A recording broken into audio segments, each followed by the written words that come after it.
Hello' everyone, কি খবৰ আপোনালোকৰ? ভাত খোৱা হৈ গ'ল না? আজি ছানডে, কিন্তু ছানডে হ'লে কি হ'ব, ছানডেটো আচলতে আমাৰ কাৰণে নাহাই হ'ল। কেতিয়াবা এনেকুৱা লাগে ছানডেত মানুহবিলাকে বহুত প্লেন কৰি থৈ দিয়ে, ক'ৰবাত যাম, ফুৰিব যাম, কিবা কৰিব যাম, কিন্তু আমাৰ ছানডেটো ৰেষ্টে নাপায়।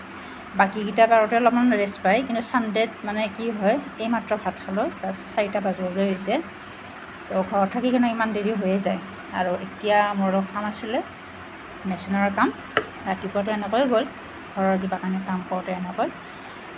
এতিয়া গৈছোঁ মেচিনৰ কামত, যিটো মোৰ ডেইলি এইটো মোৰ ৰুটিনত থাকেই। আৰু মেচিনৰ কাম যিটো মোৰ নিজৰ এখন দোকান আছে, টেইলৰিঙৰ দোকান, তো এইটো মোৰ থাকে ডেইলি লিষ্টত।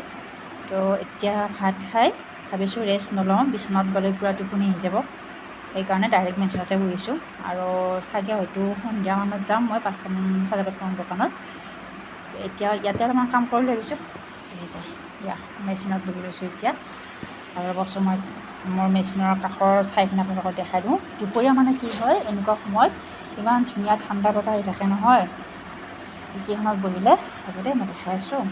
এয়া দেখিছেনে, মোৰ খিৰিকীৰ এক চাইডত ইমান ধুনীয়া, মানে এইখিনি সময়ত ইমান ধুনীয়া বতাহ আহি থাকে, মানে কাম কৰাৰ মানে মনটো বহি যায় আৰু কাম কৰিবৰ কাৰণে।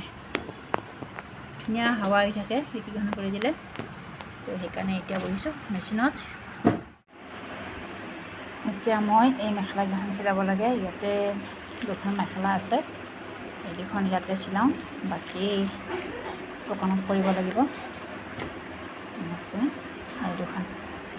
এই 2খন এতিয়া মই চিলাম। তো ঠিক আছে, মোৰ ছানডে এনেকৈয়ে গ'ল। ছানডে মানে ৰেষ্ট নাপায় আৰু, ভাবিছিলোঁ মই ৰেষ্ট ল'ম, কিন্তু ৰেষ্ট নহয়, বেছি কামহে ওলায় ছানডে, সেইটো কাৰণত। তো ঠিক আছে, আজিলৈ আহিলোঁ, বাই বাই।